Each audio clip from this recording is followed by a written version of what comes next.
Queridos irmãos que estão aí sintonizados conosco no canal Espiritismo na Prática, é um prazer imenso estar com vocês aqui, que nós possamos ter uma ligação de vibrações agradáveis entre nós para darmos continuidade a esses estudos tão importantes que são base na doutrina espírita. Né? Assim, sempre desejamos que a paz do Cristo permaneça em nossos corações hoje e sempre.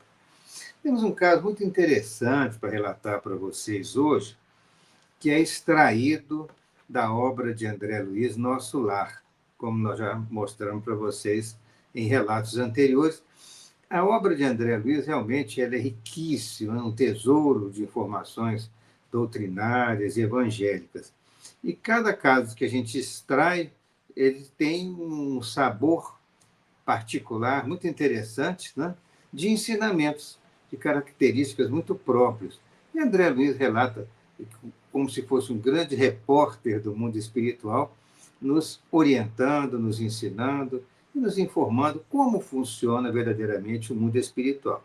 Neste caso aqui, é o capítulo 34 do livro Nosso Lar, que é o primeiro livro da série de André Luiz. Nossa capa aqui é mais antiga, mas é para vocês saberem, realmente, é o primeiro livro da série. É o capítulo 34.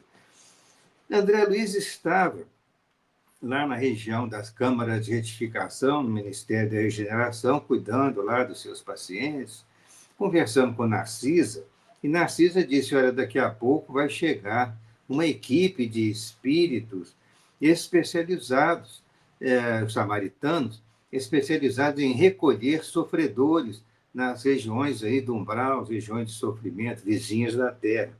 Eles fazem lá uma devida seleção, aqueles que estão em condições já de serem trazidos para o atendimento em nosso lar, eles são, assim, encaminhados. E Narcisa explica para o André Luiz que daqui a bem pouco tempo, uns 40 minutos, eles vão chegar e nós estaremos aqui a postos para receber essas pessoas que, no fundo, são doentes da alma, né? São pessoas que estão em desequilíbrio, em sofrimento, e cabe a nós envolvê-los com muito carinho, com muito espírito de fraternidade, para darmos a ele todo o atendimento que for necessário, até que, aos poucos, eles vão se reintegrando nas atividades do mundo espiritual, compreendendo a nova situação na qual eles se encontram. O capítulo intitula-se Com os recém-chegados do umbral. Eles, então, veja que a coisa interessante é o seguinte, esta equipe dos espíritos, chamados espíritos samaritanos, eles são especializados no atendimento de urgência e emergência no mundo espiritual inferior. Quando eles chegaram, André Luiz estava ouvindo uns latidos de cães, ele perguntou, mas cães aqui? Marcelo, sim, os cães, eles são auxiliares preciosos nas regiões obscuras do umbral, onde não estacionam somente os homens desencarnados, mas também verdadeiros monstros, que não nos cabe agora descrever. Monstros, geralmente, ideoplastias mentais inferiores. Né? Então, veja bem, 6 grandes carros, em formato de diligência, precedidos de matilhas de cães alegres, eram puxados por animais que, semelhantes, né, aos animais, aos moares, quer dizer, os burros ou mulas nossos aqui da Terra. Mas a nota mais interessante é que havia um bando de aves bem desenvolvidas, de corpo volumoso, que voavam a curta distância acima dos carros, produzindo ruídos singulares. Essa caravana de atendimento às zonas inferiores, ela era de uma forma assim, ela se apresentava de uma forma mais primitiva, mas havia razão de ser. Claro que o mundo espiritual teria tecnologia suficiente para levar máquinas especiais naquelas regiões, mas os trabalhadores preferem o sistema mais primitivo, que vai, digamos assim, receber aquelas entidades sem que elas sofram grande choque ao verem coisas muito diferentes, muito avançadas. Assim não, chegam lá carros puxados por cavalos, cachorros, animais ali, os cães juntos, e essas aves que acompanham têm também uma finalidade. Né? Narciso explica para o André Luiz que os cães facilitam o trabalho. Né?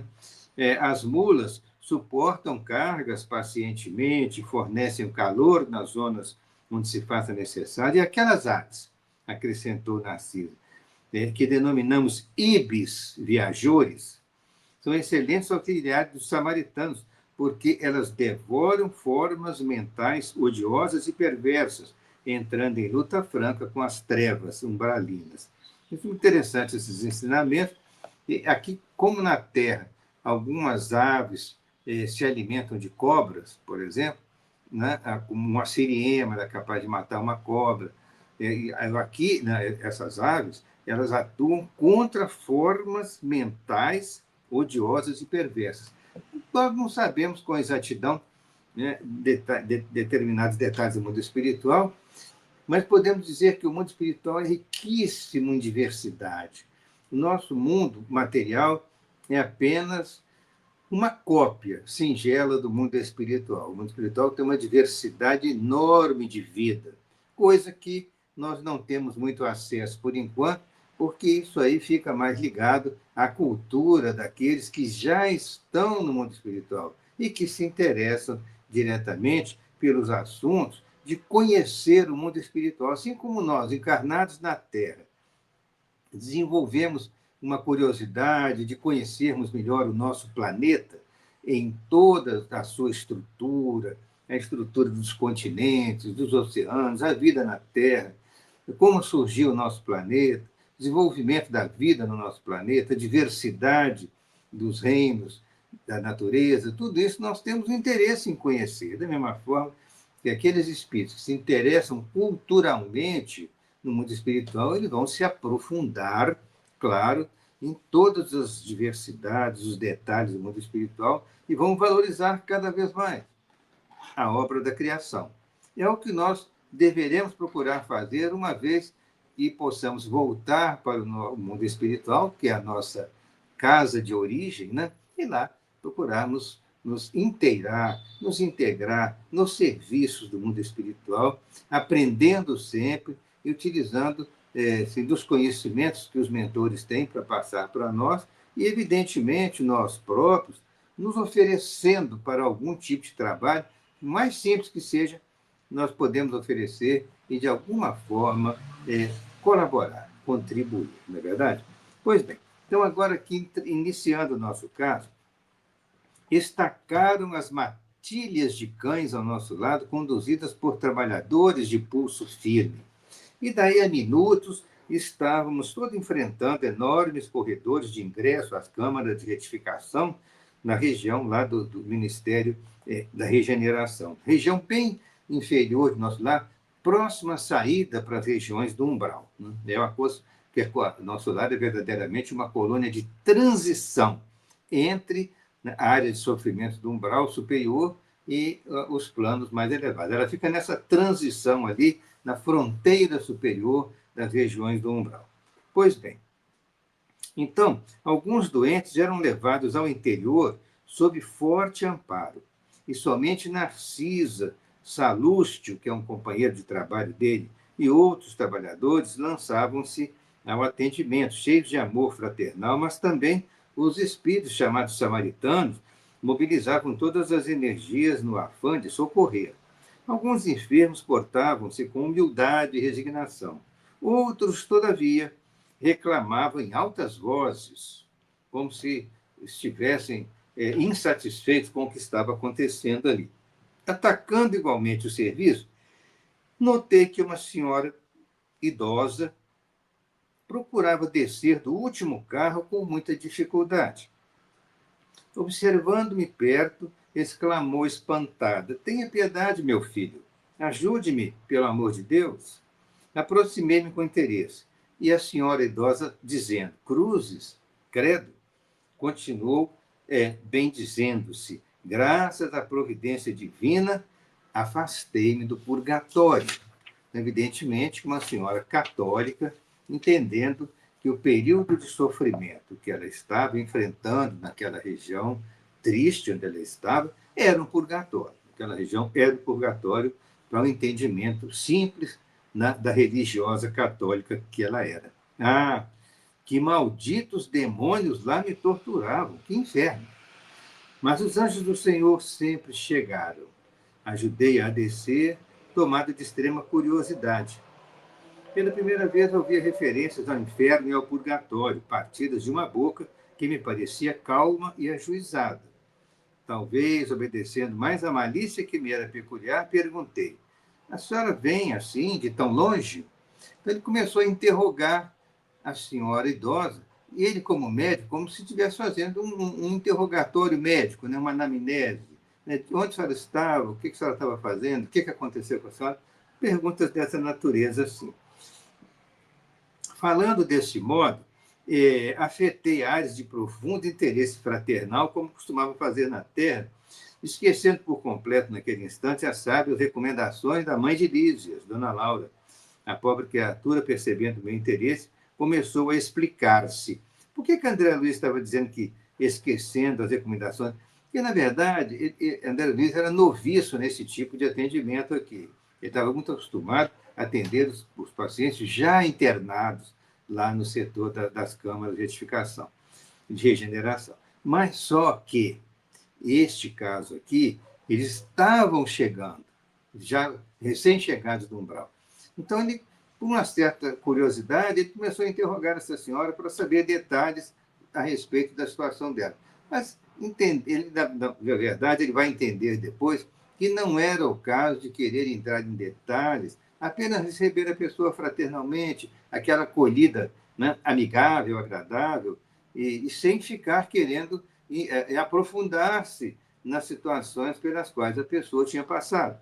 Mas isso aqui, de certa forma, também serve para um ensinamento importante aqui. Pois bem, de grande distância, diz essa senhora, fui na terra, meu filho, mulher de muito bons costumes, fiz muita caridade, rezei incessantemente como sincera devota. Mas quem pode com as artes de Satanás? Ao sair do mundo, vi-me cercada de seres monstruosos que me arrebataram em verdadeiro torvelinho. A princípio, implorei a proteção dos arcanjos celestes. Os espíritos diabólicos, entretanto, conservaram-me enclausurada. Ao desencarnar, ela foi aprisionada por obsessores que estavam envolvendo ali e que ela classificava como espíritos diabólicos. Mas eu não perdi a esperança de ser libertada de um momento para outro, porque deixei uns dinheiros, uns donativos, né, para a celebração de missas mensais por meu descanso. É a concepção religiosa tradicional, antiga, de que o religioso poderia comprar a paz após a morte do corpo físico. Atendendo ao impulso vicioso de perseguir assuntos que nada tinham a ver comigo, então, ele faz uma autocrítica aqui interessante. Assuntos que nada tinham a ver comigo, insisti.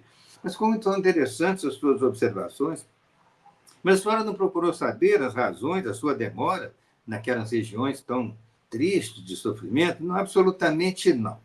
Respondeu persignando-se, quer dizer, fazendo o sinal da cruz, né? Persignando-se.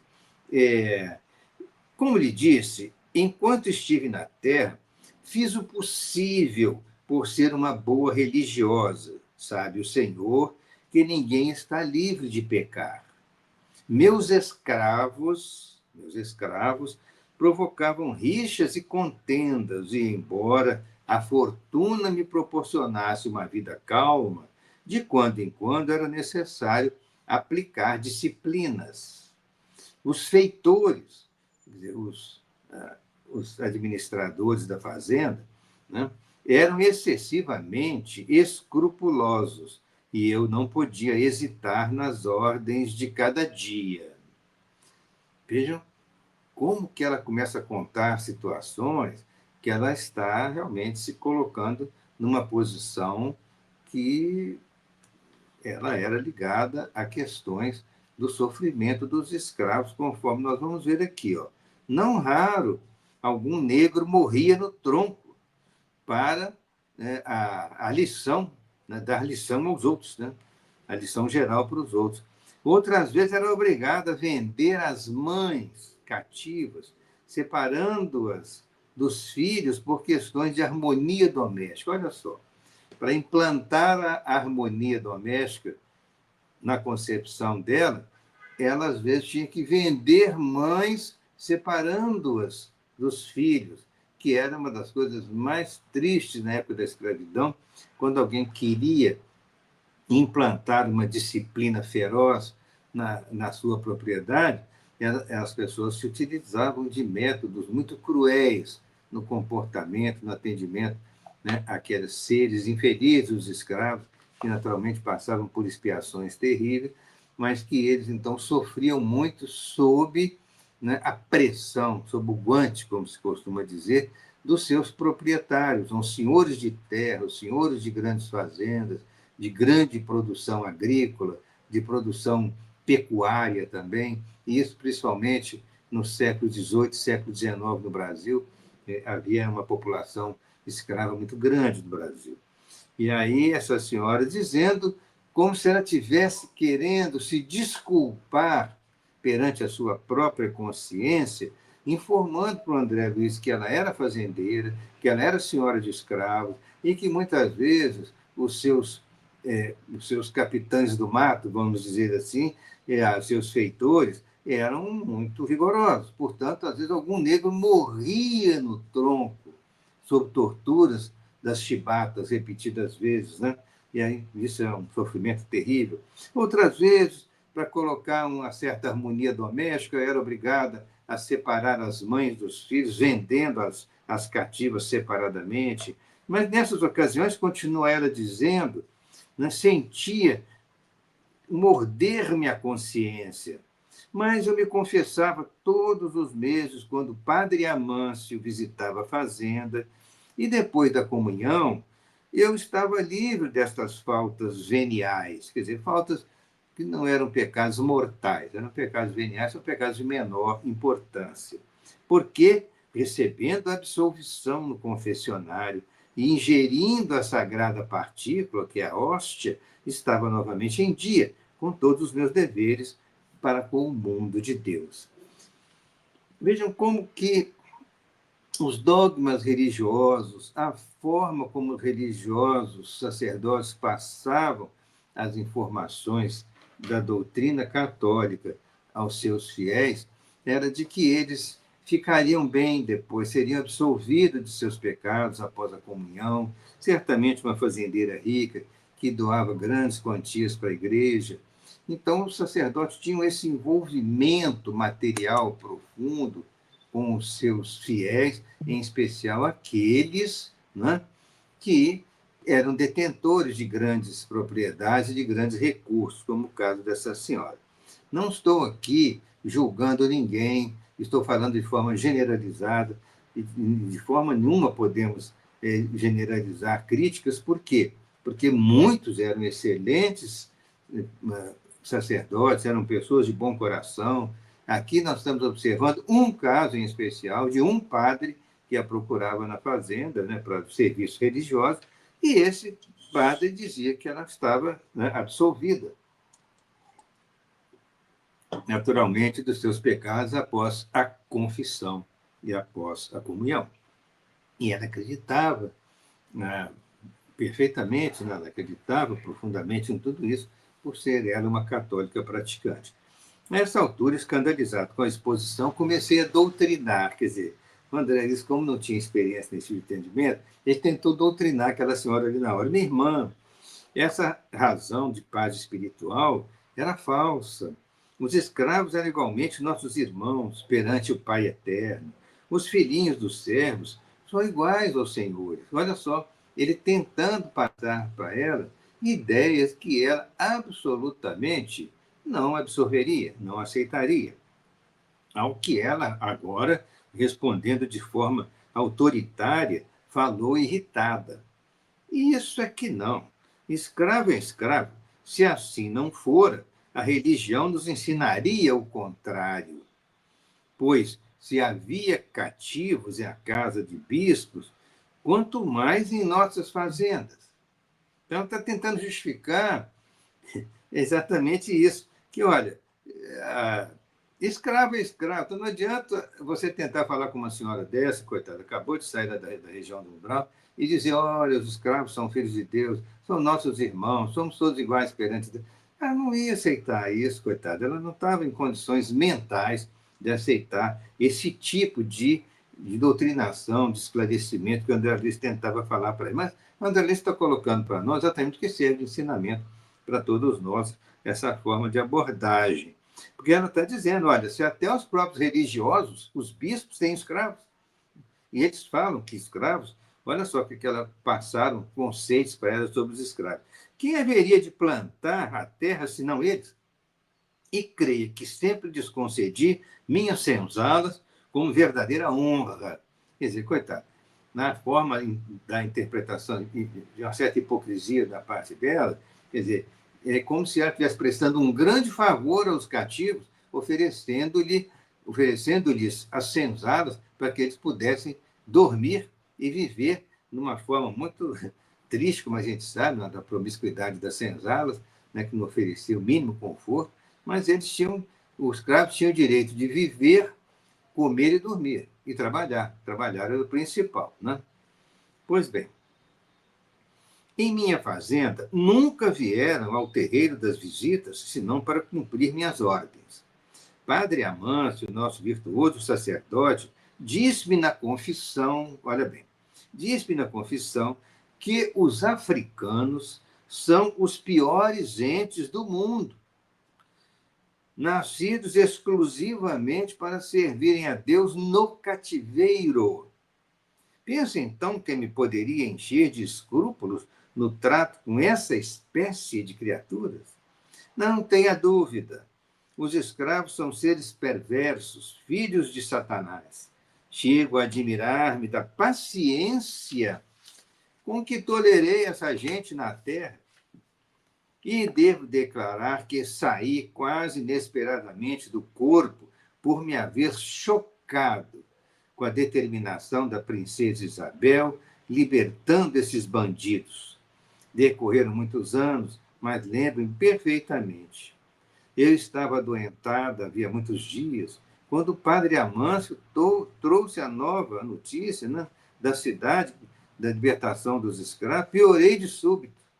Então, ela contando, coitada, a forma como ela tratava os escravos, como que ela foi doutrinada pelo sacerdote para entender que os escravos nasceram assim, destinados ao cativeiro e que eram pessoas perversas, eram pessoas sem alma. Muitos sacerdotes falavam que os escravos não tinham alma, portanto, não era pecado tratá-los com bastante rigor, até mesmo levá-los à morte em algumas situações, como ela mesma referiu, que alguns morriam no tronco. A tristeza de separar, né, as mães de seus filhos, tudo isso era considerado como, olha, temos que manter a disciplina a qualquer custo, e esses seres não são humanos propriamente como nós somos, não. Eles nasceram para a escravidão e vão morrer escravos e têm que cumprir todas as nossas determinações, todas as nossas ordens, mesmo que seja às custas da crueldade e da violência. Era o que ela estava procurando explicar. Ela estava já um pouco adoentada quando veio a notícia que no ano de 1988, na libertação dos escravos, né, 13 de maio, né, de 88, quando a princesa Isabel assinou a Lei Áurea da libertação dos escravos, e ela teve um choque, não é possível essa princesa libertar esses demônios, etc. Ela pensando, né?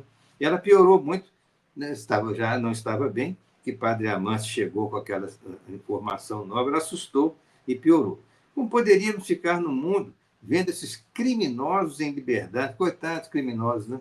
Eles foram trazidos à força da África, ou já tinham nascido aqui no Brasil, né, filho de mães escravas, e essas alturas, para o entendimento dela, coitadinha, eles eram verdadeiros demônios, né?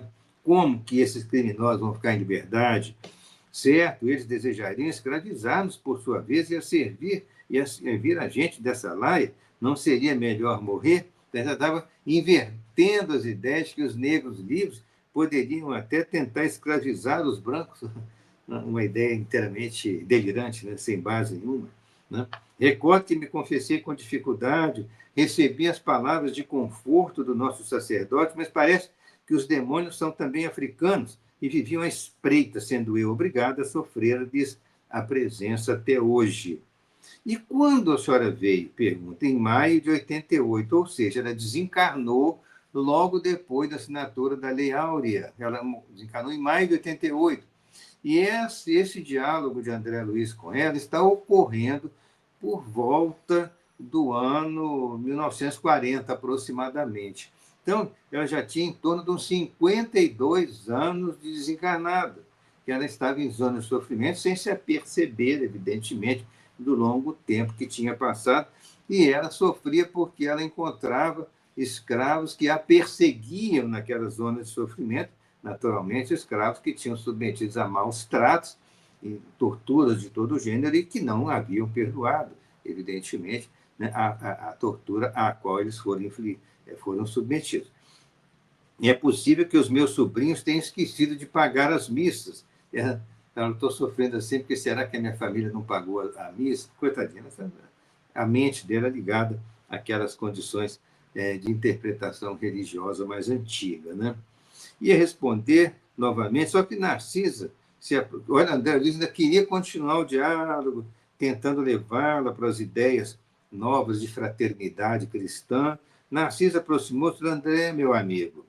Você esqueceu que estamos providenciando alívio a doentes e perturbados? Que proveito lhe advém de semelhantes informações? Os dementes falam de maneira incessante, e quem os ouve, gastando interesse espiritual, pode não estar menos louco. Então, Narcisa fez uma observação com André Luiz, que até ele ficou um pouco envergonhado com aquilo, né? Aquelas palavras foram ditas com tanta bondade que eu me corei de vergonha sem coragem de a elas responder. Narcisa falou, não se impressione, meu amigo, exclamou Narcisa delicadamente. Atendamos aos irmãos perturbados. Mas assim, aí a Narcisa vira para ela, assim, a Narcisa não, essa senhora idosa virou e falou o seguinte, falando para Narcisa, mas a senhora é de opinião que estou neste número? Quer dizer, ela estava ouvindo a Narcisa falar, Narcisa falando com o André Luiz, que estavam atendendo a doentes e perturbados, e essa vovó pensou, olha, será que a senhora está dizendo que eu também sou perturbada? Eu sou desse? Aí Narcisa, né, com todo o tato psicológico, né, falou assim, tomou uma expressão de fraternidade carinhosa e exclamou, não, minha amiga, não diga isso. Creio, porém, que a senhora deve estar muito cansada. O seu esforço purgatorial foi muito longo. Então, Narcisa concordando com ela, na mente dela, que ela estivera sofrendo no purgatório e que esse sofrimento fora muito longo, portanto, agora ela precisava de descansar. Justamente, ela falou assim, justamente, não imagina que tenho sofrido torturada pelos demônios, diz essa senhora. Aí, aqui, Narcisa volta a falar, né? Não, veja assim, pobre criatura ia continuar repetindo a mesma história, e Narcisa, ensinando-me como proceder em tais circunstâncias, falou, agora ela falou diretamente com a senhora, com a idosa, não comente o mal, já sei tudo o que lhe aconteceu de amargo e doloroso. Descanse pensando que eu vou atendê-la. Então, ela desviou o pensamento dessa senhora para ela parar de falar sobre os problemas de sofrimento, falar dos problemas cruéis que ela estava referindo ali, e que ela estava cansada devido ao longo tempo de sofrimento e que ela precisava de descansar. Então, foi um encaminhamento psicológico, né? E dizendo, o Zé Nova, por favor, vá ao departamento feminino e chame a enfermeira Nemésia, em meu nome, para que conduza mais uma irmã aos leitos de tratamento. Então, Narcisa encaminha essa senhora às áreas de tratamento, lá das câmaras de retificação. Então, esse capítulo encerra todos esses ensinamentos.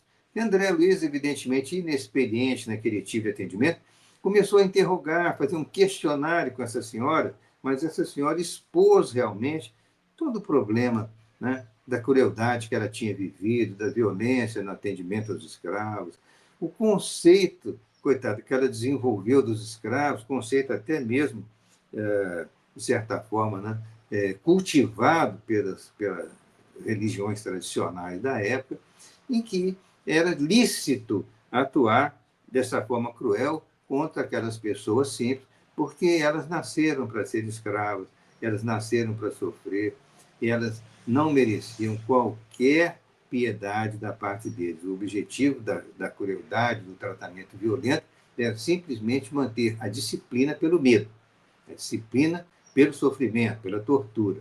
Infelizmente, ela estava envolvida nessa situação, sofrimento de 52 anos no umbral, ela passaria por um período mais longo de recuperação, provavelmente teria que ser orientada no mundo espiritual por pessoas mais especializadas em lidar com esse tipo de paciente, porque ela não abriria de pronto a sua mente às situações novas do mundo espiritual, e ela certamente seria preparada por uma encarnação futura, na qual ela pudesse aprender as lições de fraternidade.